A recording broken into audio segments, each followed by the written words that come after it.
Okay, we are live and ready to get going. Welcome to today's positive paradigm chat. Today is chat number 3, and the date is September 4th, 2024. 2024. How do we say that nowadays? To recap last week, this topic is coming up, allowing ourselves to identify success on a day-to-day basis, and just kind of what that looks like. We talked about that last week, and I know from talking to some of you this week that you are beginning to do that a little bit and recognize the wins appropriately as being success, and beginning to recognize, remember, it's the progressive realization. So it's the journey really is where the success is found.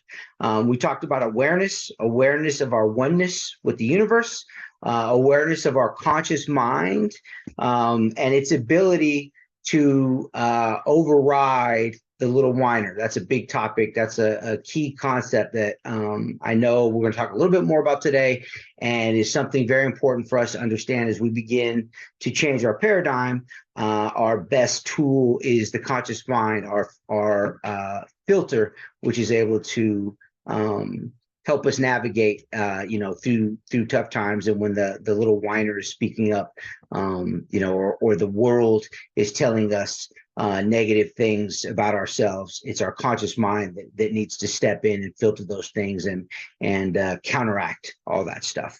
We talked a little bit about higher mental faculties, memory, perception, will, reason, imagination, and intuition.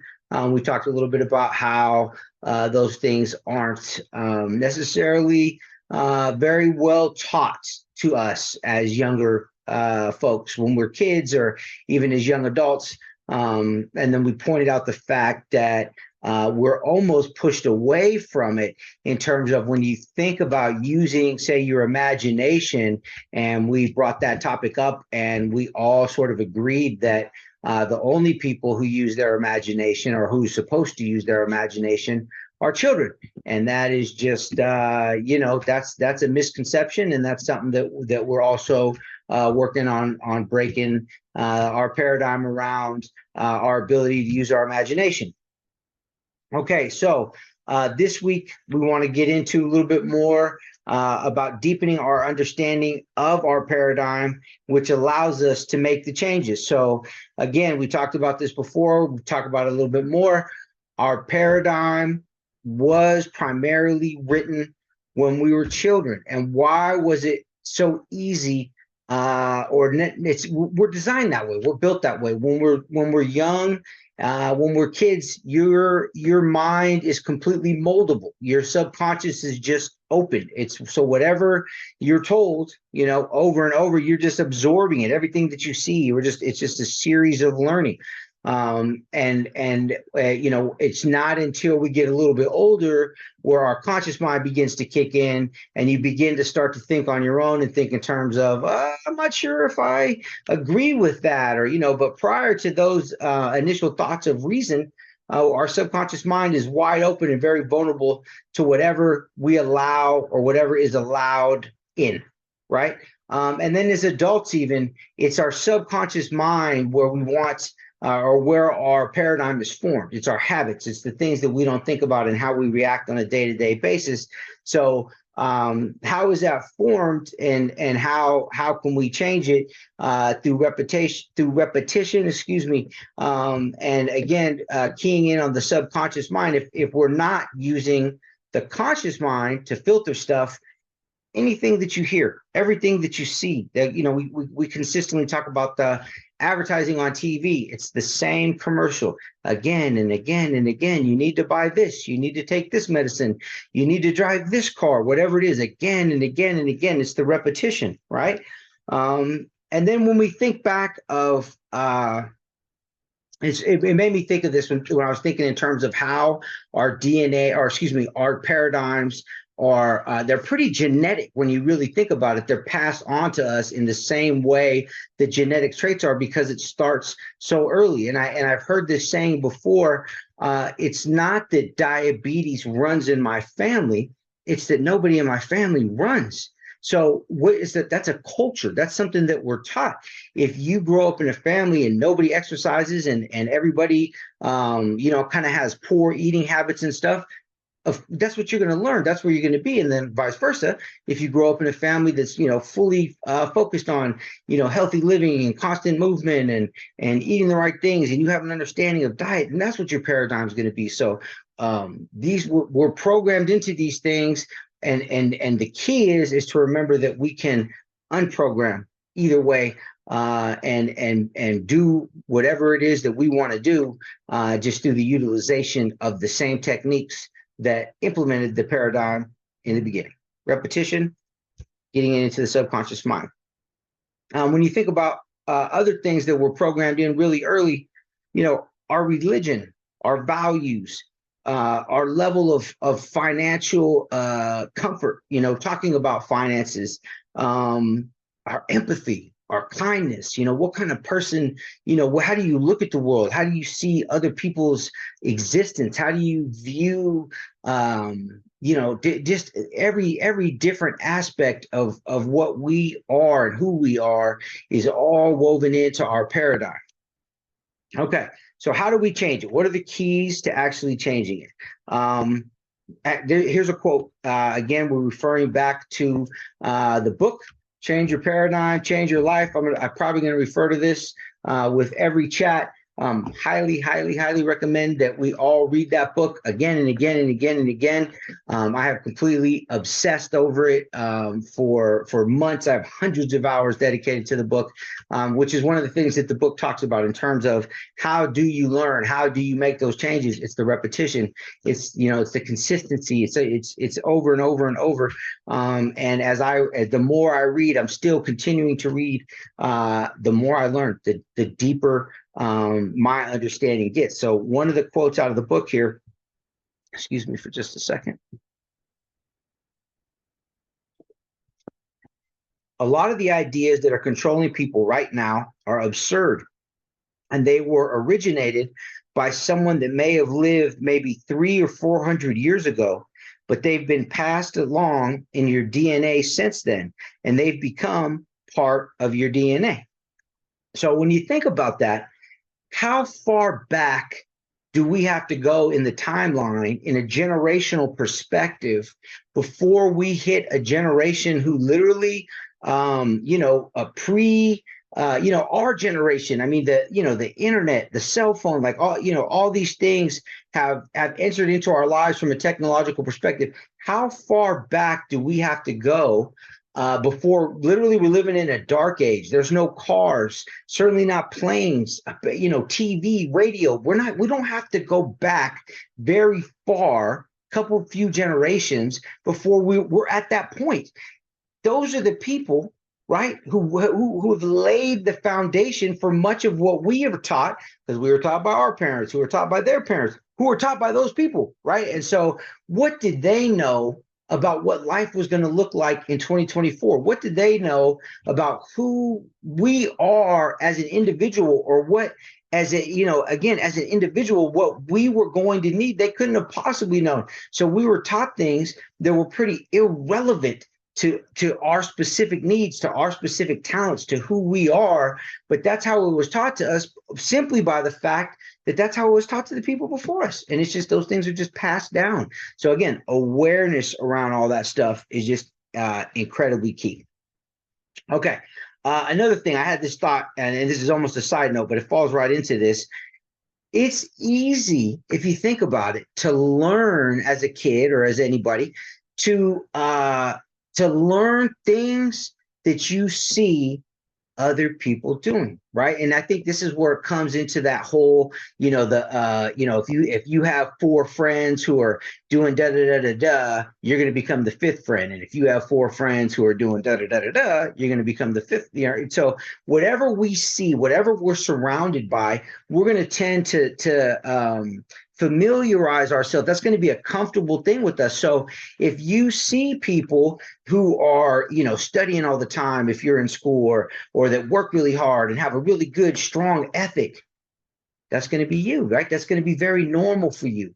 One of the examples, and Mike and I were talking about this, and I Googled it, Mike, because I said I would. There's a group of folks, and I hope I don't pronounce this incorrectly, but it's Baju. They're from Malaysia and Indonesia, and we've all probably heard of them. These are the folks who, as a culture, live on the ocean. They live in the ocean. These people can go underwater and they just walk, carry a rock or whatever it is. They can just walk across the bottom of the ocean, and they'll spend up to 10 minutes underwater. Why? And as a culture, that's very normal. There's not just one person that can do that or two people that can do that. That's how they raise their kids. That's just the expectation. Hey, that's what we do in this group. We learn to hold our breath for an excessive amount of time, and that's what we do. That's the norm. It's not hard for the kids who are growing up to see all their family and everyone they know doing that. They don't have to think, oh, wow, that's going to be really hard. Yeah, of course, that's what we do. You fall right into it. So same thing with all of the things that we've ever been taught. We've seen it done. It's been close to us. Things that we haven't seen done, though, so all of a sudden that gets scary, right? That seems like that's impossible to learn. How could I learn that? I'm 50 years old. Whatever the excuse is, whatever your reason for not being able to do it, it's just not true. It's a misconception. It's a false belief that we have. It's part of our paradigm, which is self-limiting. All right. I thought about that. I was like, that's just a really, really good point. What we see, what we're around, it's right there. Okay. Keys to changing. How am I doing on time? We're doing pretty good. Okay. Attitude, right? So I look at this at a couple different things. Your attitude is everything, right? There's a couple aspects of it. Number one, the will. You got to kick the will in and really take the mindset of I will make this happen. I am going to achieve what it is that I want to achieve. It's not I'm going to try. What was it? I think Yoda with the it's do or do not. There is no try. It's a mindset. I'm going to do it. Whatever obstacles come my way, I'm pushing through. I'm going to be successful, right? So that's your attitude is I just can't be stopped. Number one.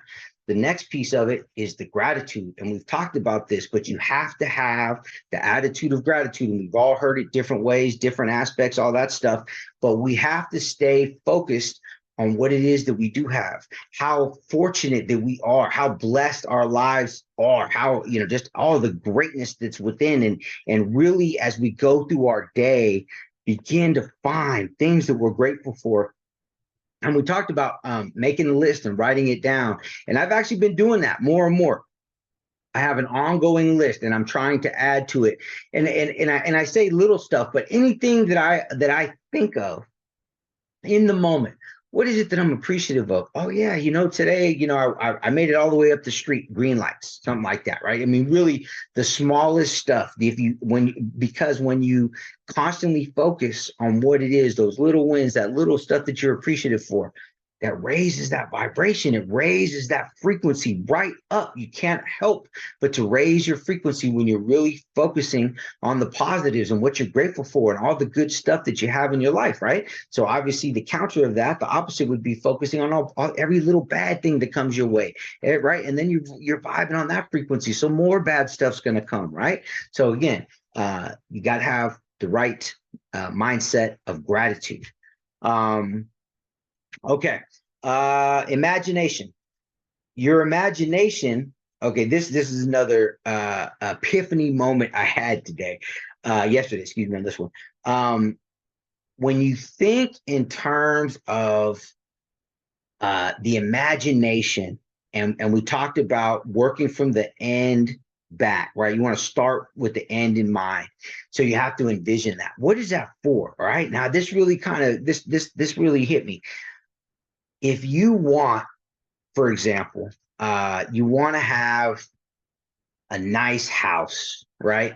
And in that house, it's a, whatever it is, for each of us, it's going to be different. But let's say I want a, 4 bedroom, 5 bedroom house with a pool, with a yard.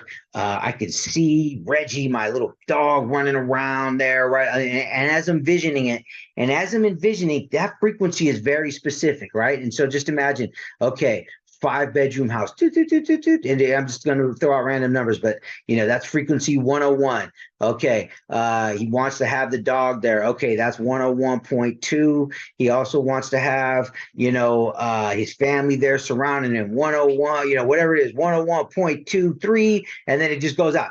0.23458, not whatever the case is.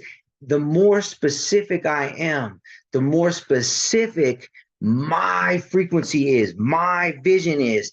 I don't know how, I can't just see how to put myself on that level, but if I use my imagination and I find that frequency and I could see it right there, my body will go there. My existence, my vibration, my frequency will feel that frequency and then begin to work towards it subconsciously. And then that's why I need to daily think about that, because on the norm, I'm not at that vibration, because if I were at that frequency that I'm trying to get to, if I were already there, I would have what I'm talking about, because what I want is at a very specific frequency. So I have to constantly remind myself, set my vision, dial it up every day, remind myself of how I'm going to get it. And I don't have to worry about putting all the pieces together.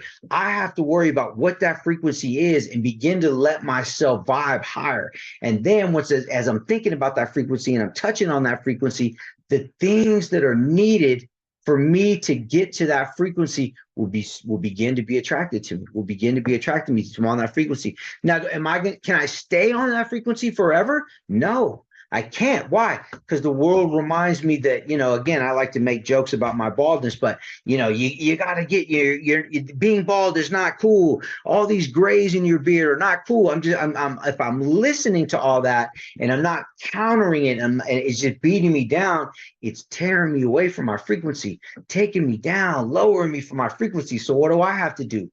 Every day, vision, see it, think it, be it. I have to take myself there and keep my mind on that frequency as much as I possibly can. And it's like, it's a workout, right? Today I'm there for a minute. Tomorrow I'm there for a minute and 15 seconds. The next day, a minute and 30, whatever it is. And for everybody, it's different. And for each step, for each idea, for each frequency, it's completely different. For each person, your journey is completely individualized. Is there a simple answer in terms of how long will it take? I don't know.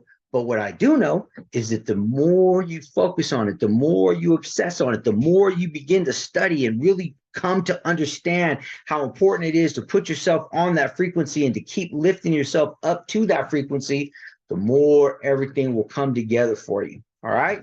That's a big one. Okay. Now we're talking about, we're talking about envisioning stuff, right? The study part of it. Okay. Part of raising your paradigm is every day you have to dedicate some study time to it, right? So being here, right, is a big step. It's a big step because you're listening to some positive message. You're taking some time to feed that subconscious, right? Right now it's conscious, but the more we're here, the more we talk about it, the more you think about it. And I know you're all thinking about it. Again, I've talked to all of you individually, but the more that's happening, the more it's getting into the subconscious mind, and your frequency is just raising. You're just doing better. You're just being better. It's just it, right? And that's how it works. You just become a more attractive person. People feel your energy. You're in a grocery store. There's just a smile on your face that maybe wasn't there before. There's just a bubbliness, a willingness. You're willing to talk to people. You're not letting small things bother you anymore, which I got to talk a little bit about that today. But those are all, we're raising our frequency. We're raising it, right, by being a better person. And that's the key at the end of the day. We have to consistently work on just being a better person, raising our vibration, raising our frequency. Okay. We talked about the recognizing of the success. That's a huge element. Every day, take a moment. You know what? I did this today. Again, it's in line right there. Cousins with gratitude, recognition of your success, appreciation of your success, right? So making sure that we're allowing ourselves to see that, to take a minute to pat ourselves on the back, to celebrate and cheer ourselves on.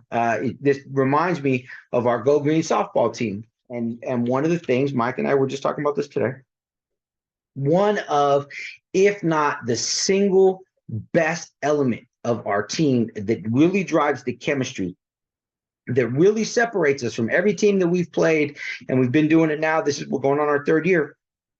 Excuse me. Is our celebratory nature. We pump each other up.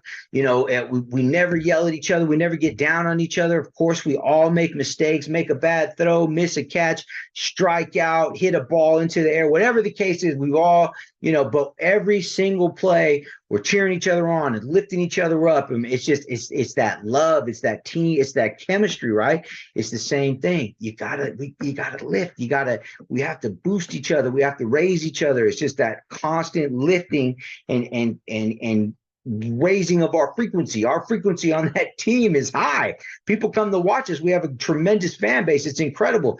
Everybody wants to be a part of it. They feel the energy. They feel the love. You can just feel the crowd getting pumped up. It's the energy. We're all vibrating on a really high frequency. And it's one of the greatest things is to be part of that team. Okay. Consistency and consistency. I don't know why I always say the word consistency, persistence and consistency.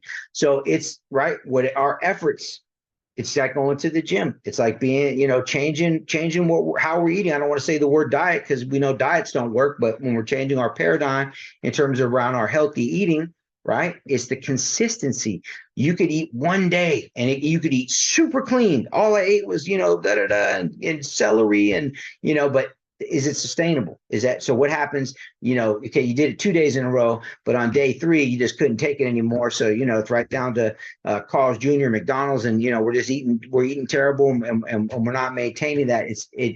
But if that does happen, you get back to it again. It's the persistence, right? So it's consistent is how many times a week can we do what we're trying to do? Persistence is for how many weeks in a row, right? And they talk about, different time frame. I've heard different things in terms of what forms a habit, 30 days, 60 days.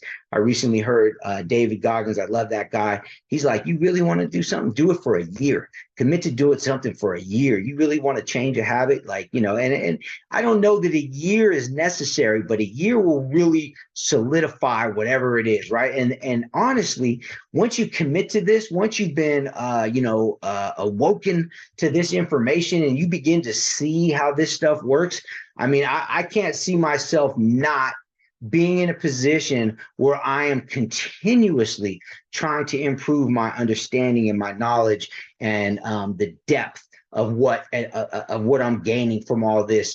And so in terms of persistence, forever, not just, it's not, a couple few weeks and then all of a sudden I'm the better person or I'm going to reach that goal. It's growth. It's all a matter of improvement and it's ongoing. Right. And I think that's sometimes a scary concept in terms of, this just goes on forever. We're going to continue to work on it. But, it's the same thing from working out perspective. You don't get to a point of being as fit as you want to be and then stop, because what happens each day that you don't continue to work out, you begin to be less and less fit. That's just how it goes. Same thing again with consistent eating. You're eating healthy. Yeah, you take a day off, a cheat day, whatever it is, a couple days, maybe a week, but then you go back to it. And if you don't, the more time away from it, the further you are backsliding, right? So again, this is one of those things. It's a constant ongoing battle. There is no end. It's all about the journey. We find our success in the journey. Okay. All right. Now, one of the things that it talks about in the book, and I'm not going to get too much into it today, but it's a definition of a word, and the word is praxis, Praxis. And what Mr. Proctor talks about is praxis is actually the joining of concept and action. So the praxis is right when we can hear all this. We can theoretically think about all this, but if we don't begin to put it into play and take some action with it, it's not going to happen. There's nothing to it, right? So that's the praxis kind of is the summary piece of all this is starting. Whatever it is, start right now. Start, and we all have our different goals, right? So it's funny because I know in talking about this and saying some of these things, it sounds like I'm talking to you specifically as a person, that what I'm saying, I'm thinking about you, but I'm not, right? And that's the thing. Everybody has that. We all face the same challenge is in terms of we can do better. We can improve. We all can raise our frequency, right? We all feel that. And at the end of the day, you have to kick it into gear for yourself. I can't want it enough. Zeus, I know you're on the call here. Appreciate that. My son, I can't say to him, this is what's going to happen. You need to do this, and then you're going to find this. He has to make those decisions. It's his praxis that moves him forward. There's nothing I could do to lift his frequency. I can encourage him. I can support him. I can guide him. Here I am. But unless he takes the action himself, ultimately, it's just not going to work.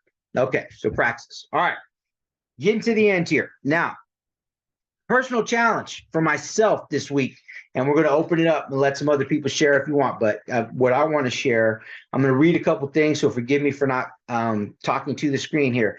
But here's what I wrote, and then I'm going to share a personal journal entry that I wrote as I'm learning these lessons. Because like I said, I'm the one chatting. I'm the one trying to share this stuff, but I am by no means a master of what it is that I'm saying. I'm learning every single day, sometimes multiple lessons a day, and sometimes it's an eye opener where we're really, to be honest. And let me just read this because you start to think you're getting somewhere, and then you realize not just yet. Life will continue to teach you lessons until you have thoroughly learned what you need to learn. My brother and I have talked about this forever and ever. Not what you need to learn, not what you as a person think you need to learn, but what life is trying to teach you. Not the depth of the lesson that you want to understand, but to the depth life wants you to go. I continue to have my understanding of the concept of sending love to people who bother me, right, in parentheses, forgiveness, expanded by life. As I start to think my mastery is really getting there, I'm quickly humbled and reminded of how little I actually understand. I sincerely felt like there aren't too many people in my life who bother me. I had clearly not given enough thought around the concept of people who have ever bothered me. This week, life drove that lesson in home in quite a bit further, exposing some new insights. Okay, so again, I shared a little bit about my dad and how that I ended up on a FaceTime call with him a few weeks back, and this was after a day where I had really felt like, there really aren't too many people who bother me. I'm not sure that this one really applies to me. This is Bob Proctor recommend, or he did on a daily basis. We write out 10 points of gratitude. Think of 3 people who bother us and send them love, and then ask for guidance for the day, right? So it was the send them love thing. And I'm like, I don't really think I need to do that too much. And then I end up on a call with my dad, and I'm like, oh yeah, I forgot. That guy bothers me a lot. And I made a choice in the moment. I felt the release. I'm not going to get into all that again. We'll touch on it here, but here's my journal entry from Monday. The more I learn about this whole paradigm thing, the more the world shows me I have much to learn. Today's lesson was on my frequency regarding people who bother me. I had the lesson with my dad the other day, a major clarifying experience about how negative energy is carried physically in our bodies. If we insist/persist on holding on to the anger, it will reside mentally and physically within our body. The low vibration energy will pull down our overall vibration. Our overall vibration is set by the containment of energy within us. Whatever the combined result of all the love and positive energy mixed together with the hate and negative energy, the low vibrations, will determine our frequency. The frequency we emit is the frequency the world receives from us, and therefore is the only frequency we can receive from the world. Natural law. I've been focusing on this, sharing with everyone around me, really feeling like I'm understanding the concept and changing my thinking and changing my paradigm. Then, out of the blue, I get a call. I'm going to refer to this person as Mr. Smith. Mr. Smith calls the Go Green line. How this stuff keeps coming through the Go Green line is kind of bizarre. It's interesting, though. It's very interesting. Calls the Go Green line, and where'd I go here? And speaks to Zeus, who happens to be working from home that day because it was a holiday. Mr. Smith is an old family acquaintance from way back. This guy is ranked pretty damn low in my book. His mom and my mom are old buddies. In fact, I love his mom like she's a blood relative. Now, I didn't really get into it as much in the journal here, but I've known this guy since we were kids. He's always, I think he's like 7 years older than me. He's not 10 years older than me, but we're going to say 7-ish years older than me. And he has a younger brother. So him and his younger brother were, role models. My brother and I looked up to them. They were close. It was, they were cool. It was a thing. So I spoke to Mr. Smith, or the last time I spoke to Mr. Smith, he had said some things to me and threatened me. In response, I also said some unpleasant words to him. It was an ugly situation. I was extremely triggered by his words at the time, by his betrayal of me, of my brother and my family. I held that active anger towards him for many years. Here I am, 27-ish years later, and when I heard my son say his name, telling me who had called, I was right back there. 25 years old, the rage kicked right back up. I was mad about the stuff that he said. He disrespected me. He offended me. It was a betrayal against my family. And I felt all that immediately as soon as I heard that name. It was actually very impressive. I was like, sorry if you guys can hear the dog and the horn here, but it was amazing of how strong of an emotion that triggered, right? I literally had to take a minute, and I said to my son, to Zeus, I said, "Are you serious?"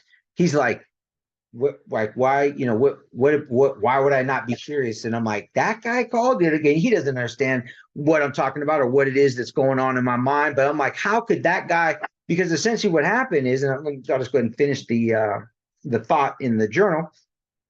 I was right back there. Here he is, right? This guy calling, asking for an old family friend discount. And in my mind, this jerk wants a favor from me. My outrage is justified. Right? I'm like, hey, screw that guy. I can't believe that he's going to ask me for a favor after all. This is 30 years ago. This is 30 years ago. So what kicks in, right? All this stuff kicks in. Oh, damn. Paradigm. I just allowed this dude to stir up old negative energy. I felt that rage flare right up. What's worse is the realization that I have carried that low vibration anger / rage with me. I have allowed it to affect my overall vibration. Literally, who I am has been diminished by that ridiculous interaction from half my life ago.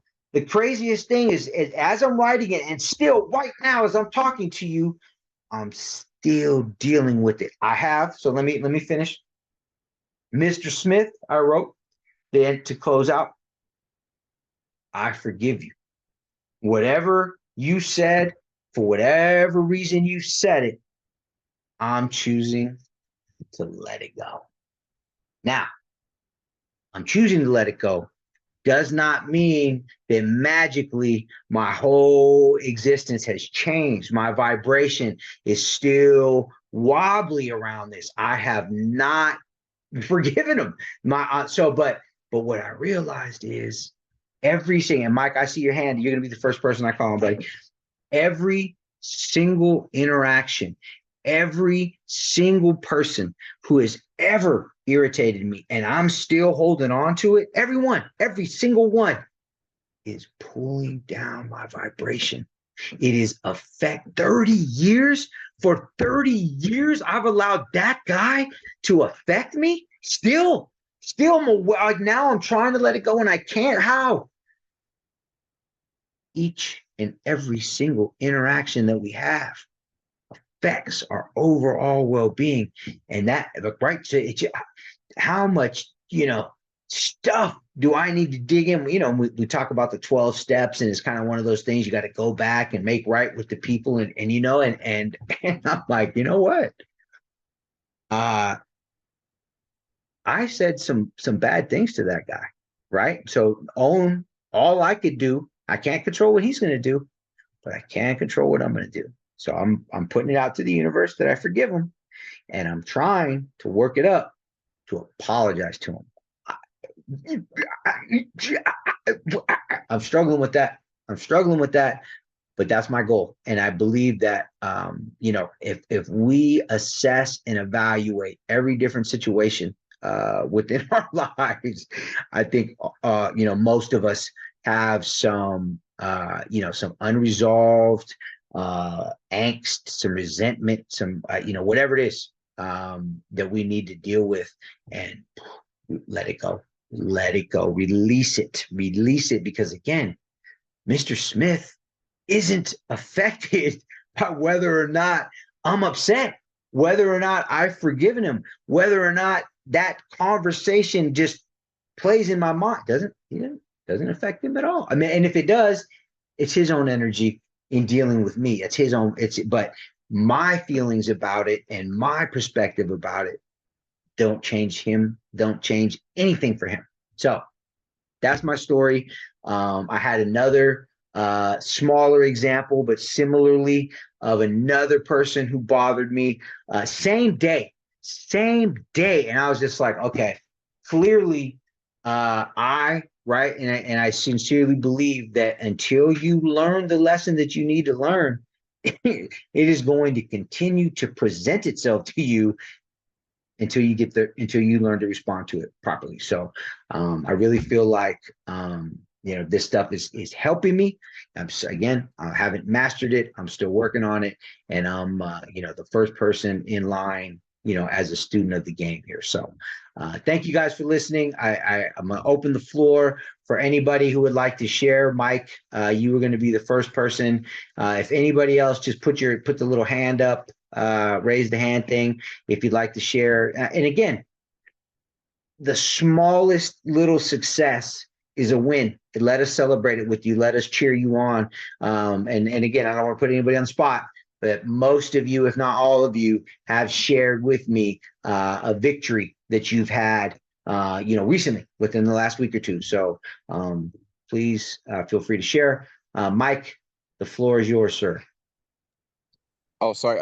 I wasn't raising my hand. I was applauding because that's something actually I struggle with, but I can go ahead. I have a little thing to share. I guess I'm celebrating a victory. When I got home today, we had the big upset for the cable box thing for the phone line, and I just solved the problem, even though it's something that I'm uncomfortable with. I'm like moving past. I'm not trying to argue or fight over it, and like it's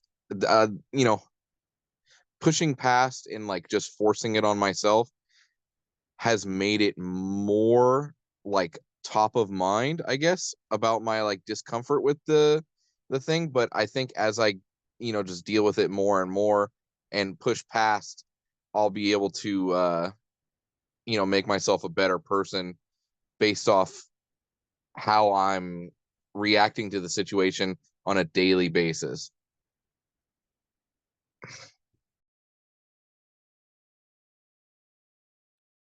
Oh, you're muted right now.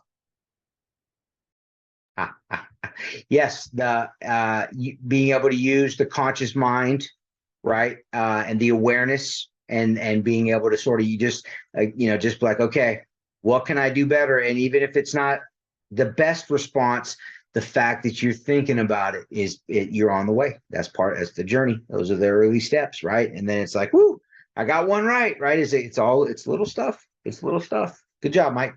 Good job.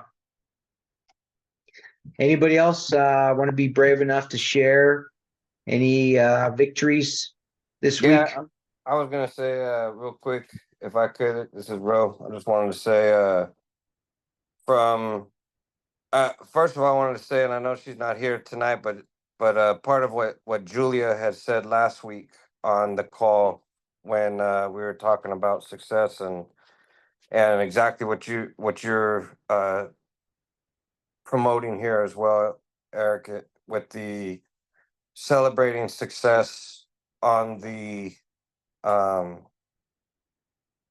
the actions of the work that we're putting in The journey. Yeah.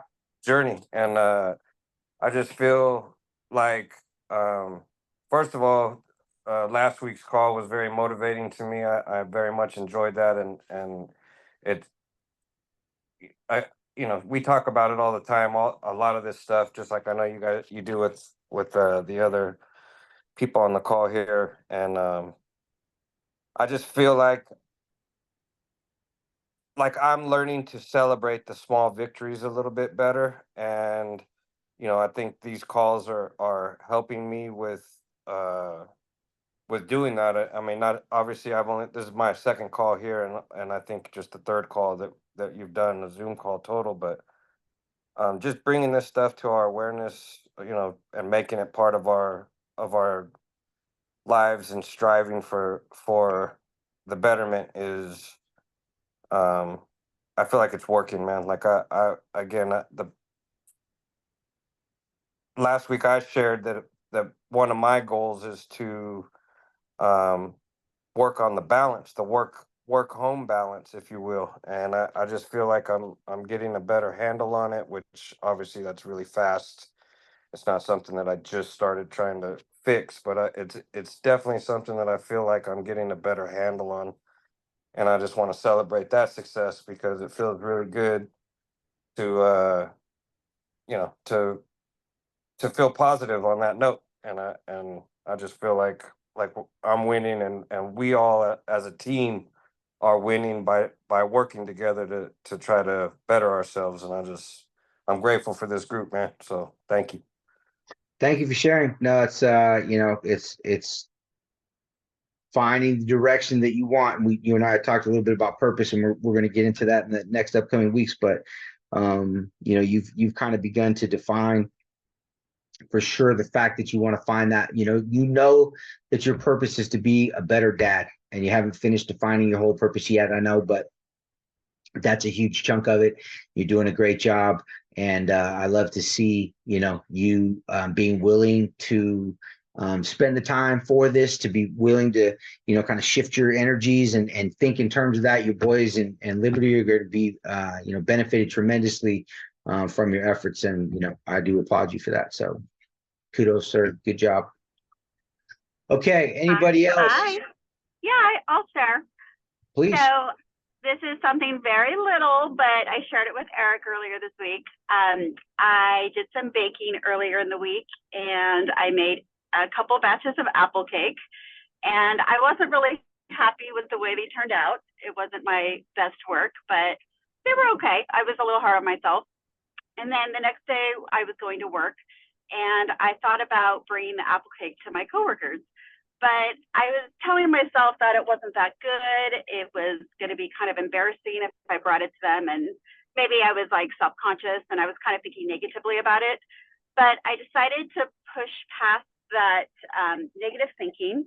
And I thought about how it would be a nice gesture to bring it to them and how they might appreciate it. And I just wanted to be more in like a giving vibe to kind of raise that frequency and give positive energy to the people I work with.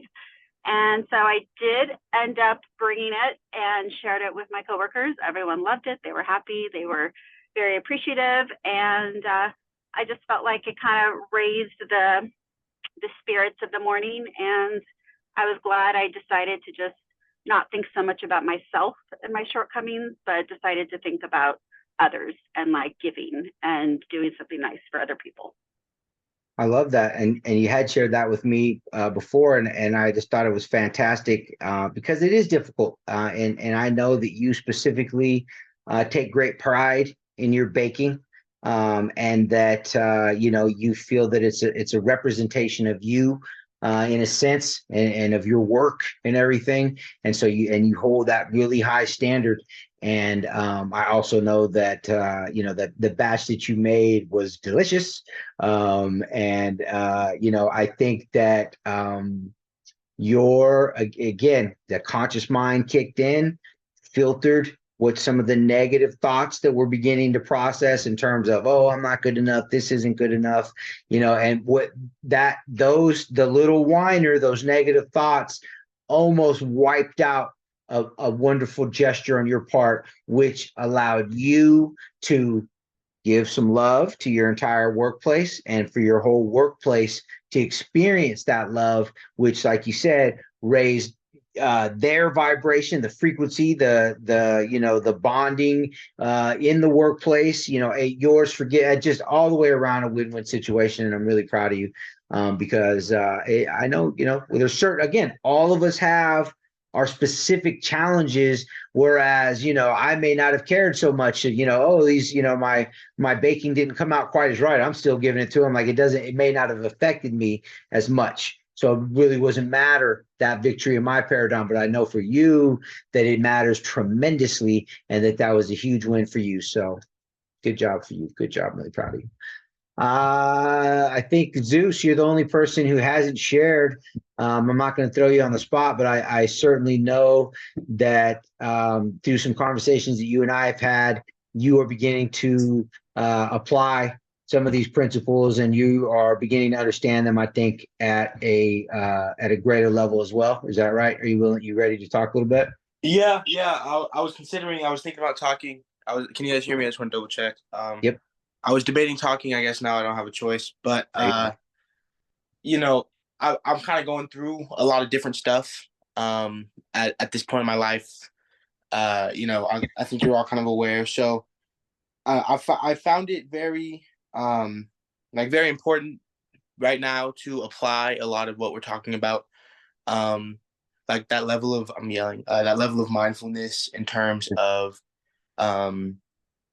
like filtering your thoughts, and like it's very easy to get caught up kind of thinking the worst and believing the worst, and it's very important, I think, to kind of take a second, and you could almost apply a lot of it together, like the idea of filtering your thoughts and thinking of things, listening to things that you're grateful for. I kind of do those. I combine those a lot. I filter out all my negative thoughts by looking at kind of what's getting better, what's going good. So I found, it's very important to, I think, like for me, that's kind of what I've been working on the most, is like filtering out my thoughts, and like kind of trying to focus on the good in my life, and try to like not get caught up in that low vibration, low energy dot spiral pattern. I've found it. I do it a lot with myself. My sister, as crazy as she is, I talk to her and I try and help her snap out of it, for lack of a better word, and like get that kind of doom spiral.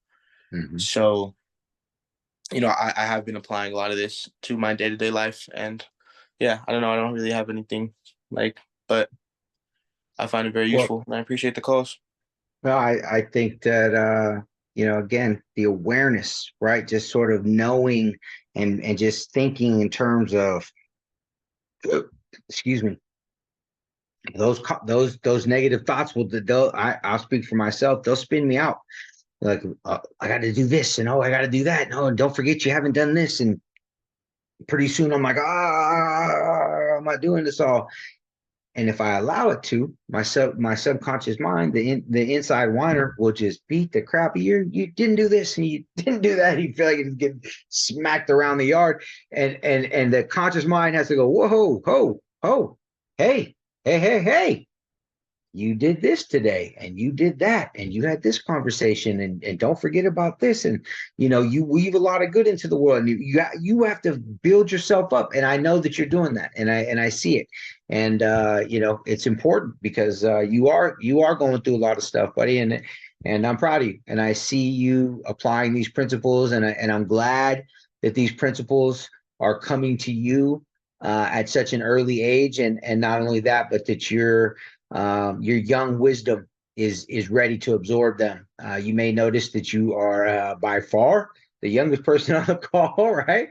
But I think there is something to be said to that and by that, because these are adult concepts, and not that they can't be applied and should be applied, but it's one of those things where you sort of have to be receptive to hearing these concepts and willing and an open participant in thinking, having that open heart in terms of, what, I can do better. Some of this accountability, all of this accountability does fall on me. And the only thing I can control is myself, and accepting all those things are very adult. And, I don't mean to insult your adultness, at nearly 19 here, but when I'm thinking adult, I'm thinking, 25, 30 plus. Many of these concepts, really, become more utilized, I think, as we get a little older, hopefully, if they ever do. Again, here I am at my ripe old age, still trying to get things figured out, and will be for a while. But, I'm proud of all of you guys and of myself. I'm going to count myself in there, because I certainly have been working hard on myself. I love having these chats. I love, I love that the world, like, as, again, right out of the book, as I'm ready to begin teaching or talking about a concept, it's like, oh yeah, here, here's some additional material and some more lessons and deeper depth, so you can understand really what it is that you need to explain and hammer it home. So again, I appreciate you guys' time. We're definitely coming up on an hour. I don't want to exceed that. Thank you very much. We will see you guys all next Thursday, same bat time, same bat channel. And again, celebrate those small victories. Please do not hesitate to reach out to me during the week. Send me a victory text. Hey, I had this conversation, and instead of where I may have done this, instead I responded this way, and I'll be happy to, cheer you on and high five you and everything. Cause, it's watching each of you progress, right? Progressive realization, that's the success. So watching your progressive realization of your own journey it's delightful for me. So thank you all for allowing me to be a part of that. Thank you all for participating today. I'm gonna go ahead and close things out.